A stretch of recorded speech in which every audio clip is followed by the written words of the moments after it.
Or, yeah, go ahead. And by that I mean that I've really just kind of given an example and kind of played around with things, and we got to like a result that like, oh, hey, this doesn't work very well. Wonder what's going on. Maybe we need to do something different. So like, oh, we could do this, where it's been very kind of like stream of consciousness, as if we're kind of figuring this out on our own.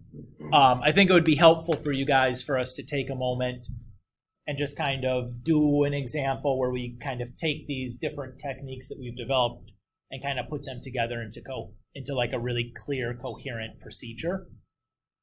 So that's what I'd like to do here today to start, and then I'm going to give you some problems to practice with. Okay? All right. So let's say we want to factor and solve the polynomial given here.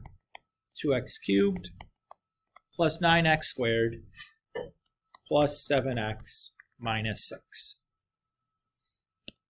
Okay. So we'll run through how to kind of do this. Yes, Ty? Sure. Of course. We'll run through how to do this problem slowly, and I'm going to show like all my little steps and talk about what I'm looking for and what I'm doing and why I'm doing things, and try to connect these ideas back to the things that we've talked about.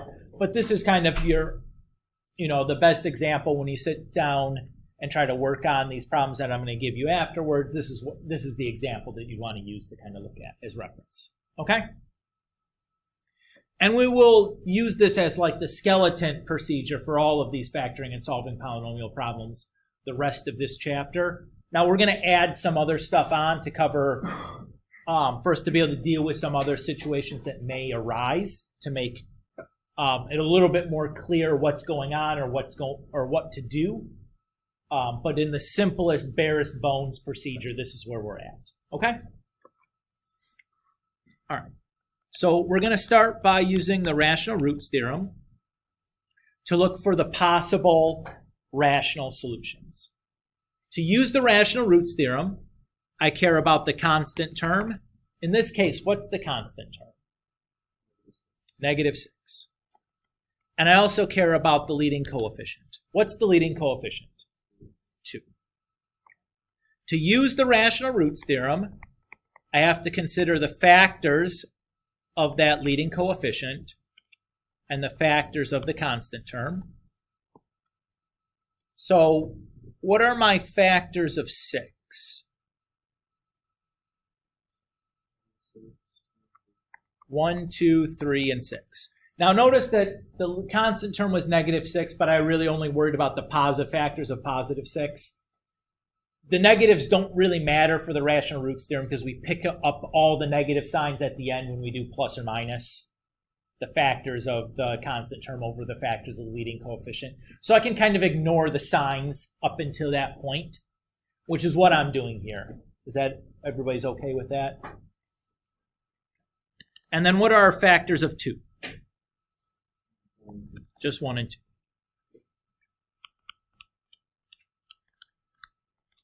So my list of possible rational solutions then is as follows.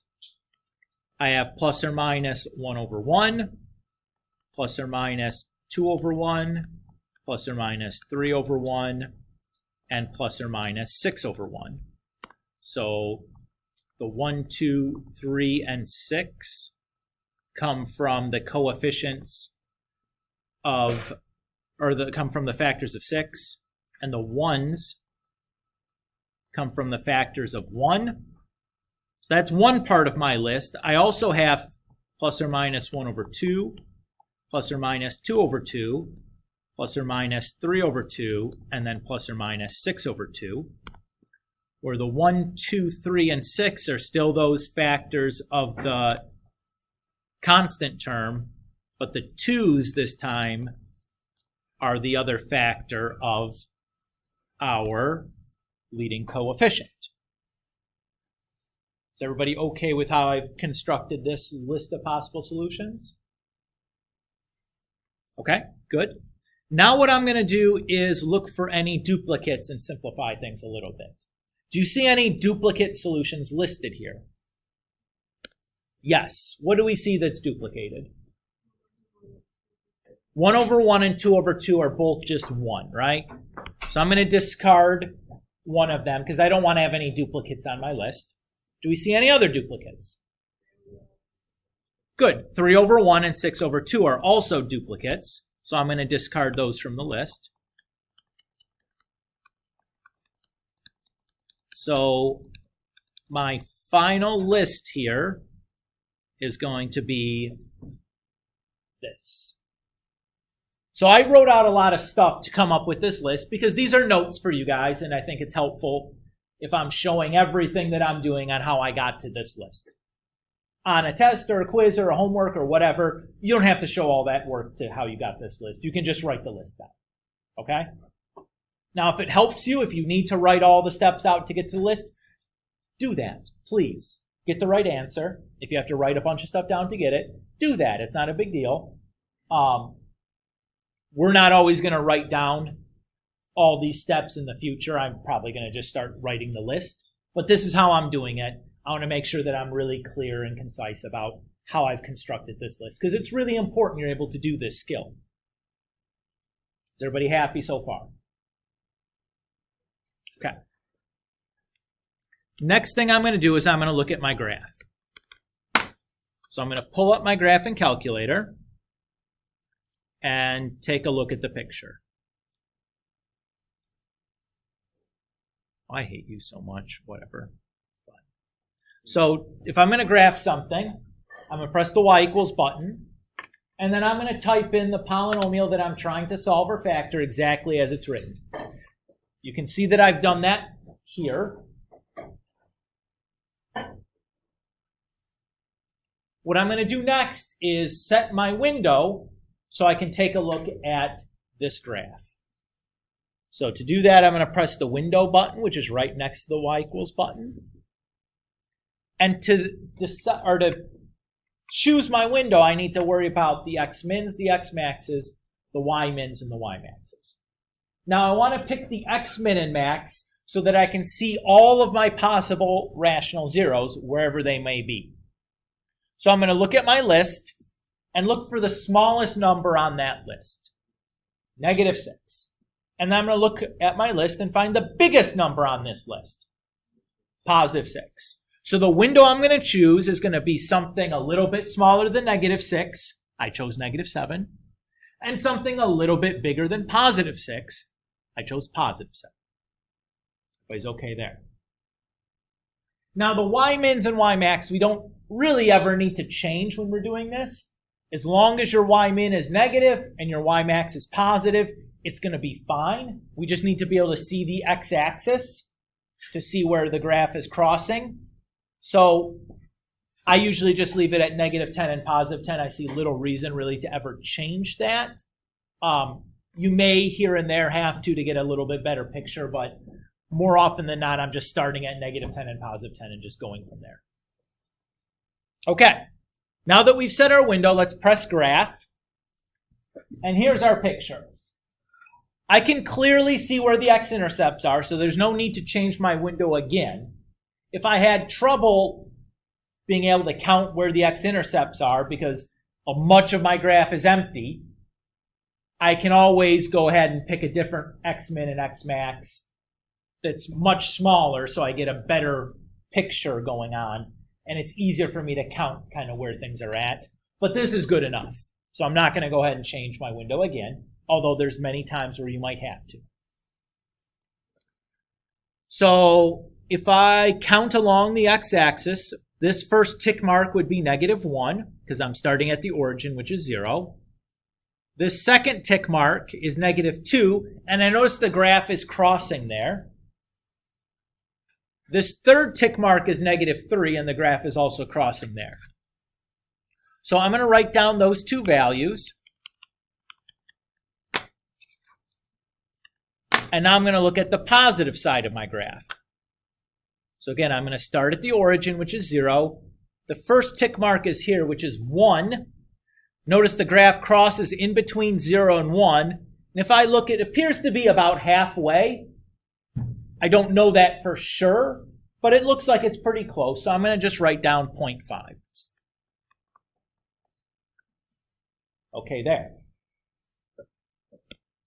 Now what I'm going to do is I'm going to check these x-intercepts that I observed from the graph against my list of possible rational solutions. So if I look at -3, I notice -3 is on my list. If I look at -2, I notice that -2 is on my list. And if I look at positive 0.5, I notice that positive 1/2 is on my list. So as long as these x-intercepts are on my list, they are good candidates to use to do the synthetic division. If they're not, if the x-intercept is not on my list, what does that mean?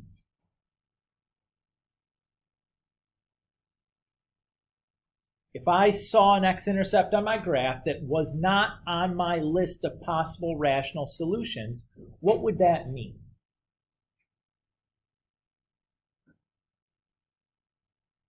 Could be two things. There's the obvious one where I made some kind of mistake, like I probably typed in the function wrong, the polynomial into my calculator. That's possible why you're getting a weird answer. But that doesn't have to be the reason. Everything could be correctly typed in, and you still might see x-intercepts that are not on your list. What that would mean is that this polynomial would have irrational solutions.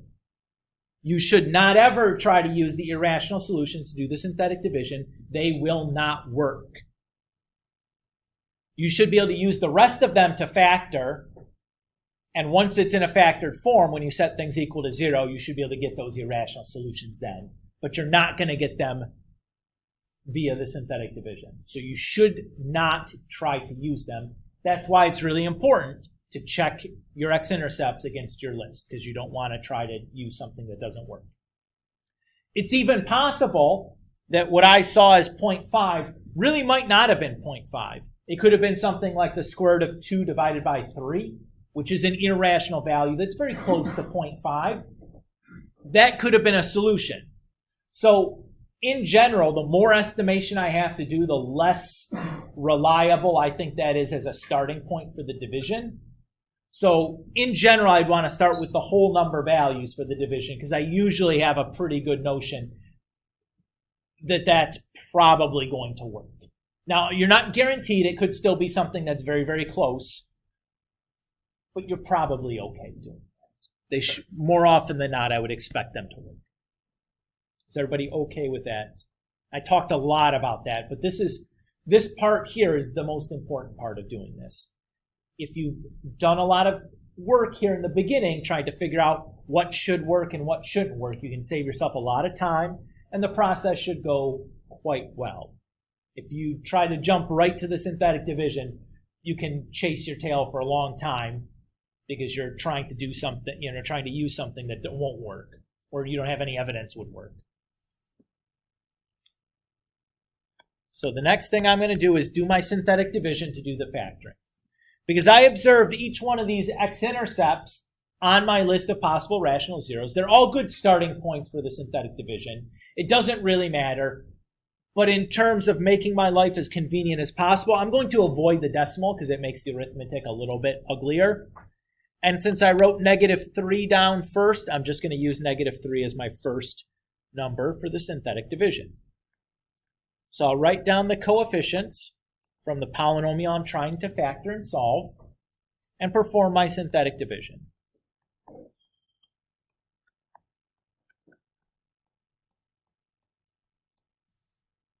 So I got a remainder 0, which is good.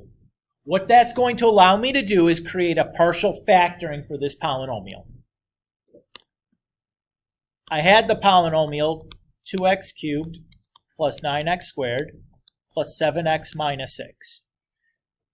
Because of this synthetic division now, I know that it factors. Because -3 gives me a remainder of 0, I know I have the factor x plus 3 as one of my factors.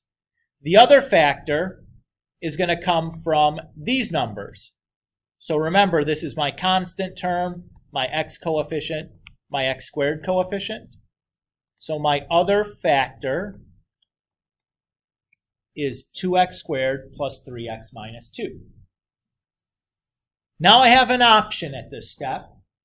I can try to factor 2x squared plus 7x minus 2, plus 3x minus 2 with my factoring tree methods that we talked about last semester.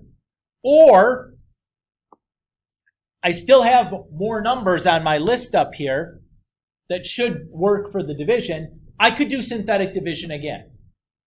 It doesn't matter which one you do. Well, it could matter which one you do. You might have something that's not really factorable by the factoring tree left over. So let's do another synthetic division.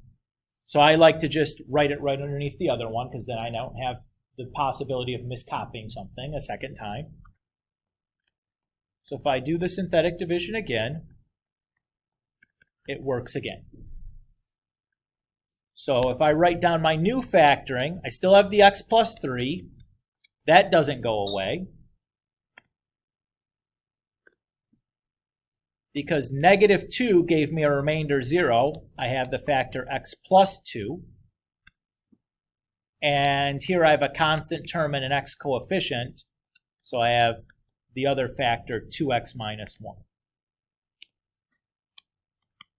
So what that second synthetic division did is it factored then that next piece, that other leftover piece.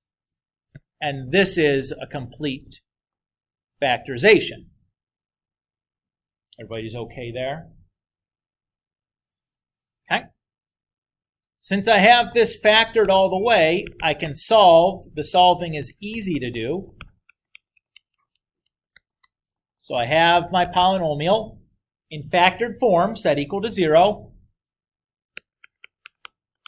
I can just set each factor equal to 0 and solve. So I get negative 3. I get negative 2. If I add 1 and then divide by 2, I get positive 1/2. So these are my three solutions. The observant among you might have noticed this is exactly the x-intercepts you witnessed from your graph. Why am I bothering with this synthetic division and factoring and then solving this? They're the same thing. So my answer to you would be not always. So a couple of things can happen that you would not be able to detect by looking at the graph alone. If you have an irrational solution in here, you're not going to be able to figure out the exact value of that irrational solution by looking at the graph. For example, the square root of 2 is like 1.41. Looks awfully close to 1.5. If 1.5 was on your list, you'd probably just assume that the answer was 1.5 and not the square root of 2. That could be a case. Second thing, your polynomial could have imaginary solutions. You will never be able to see an imaginary solution by looking at the graph. Those are undetectable by looking at the graph. The only way you're going to find them is by doing the factoring and having a factor like x squared plus 1, which when you set it equal to 0 could give you an imaginary solution. The third thing is you can have these solutions used multiple times. So for example, if I have a polynomial that x equals 2, or I have x plus 2, and x plus 2, like 3 of those factors in there, that gives me the solution of negative 2 3 times. I would not be able to detect that that answer is used 3 times by looking at the graph alone. I'd have to finish this process. So the finish of this, the factoring and solving, is necessary. There is things that we can learn about our function, solutions and factors, that we cannot get from looking at the x-intercepts alone. Okay. Questions on this? This is the general outline of our process. To recap, we start by finding our list of possible rational solutions. We then look at our graph and find the x-intercepts, and find the x-intercepts that appear in our list of possible rational solutions. We use those x-intercepts to do synthetic division on our polynomial till we can get it into factored form, and then we set our factored form equal to 0 to solve. That's the basic outline of what we're going to be doing here. We'll add some steps here in the beginning later next week to cover some of these situations, like if we have imaginary solutions, or if we have these duplicate solutions, or if we have irrational solutions, to help us be able to detect that a little bit easier. But this process, these steps will not change. We will still continue to do them. We'll just be able to do a little bit more of analyzing what we have here and trying to figure out what's going on so that we're ready for those things when we start synthetically dividing and factoring. All right.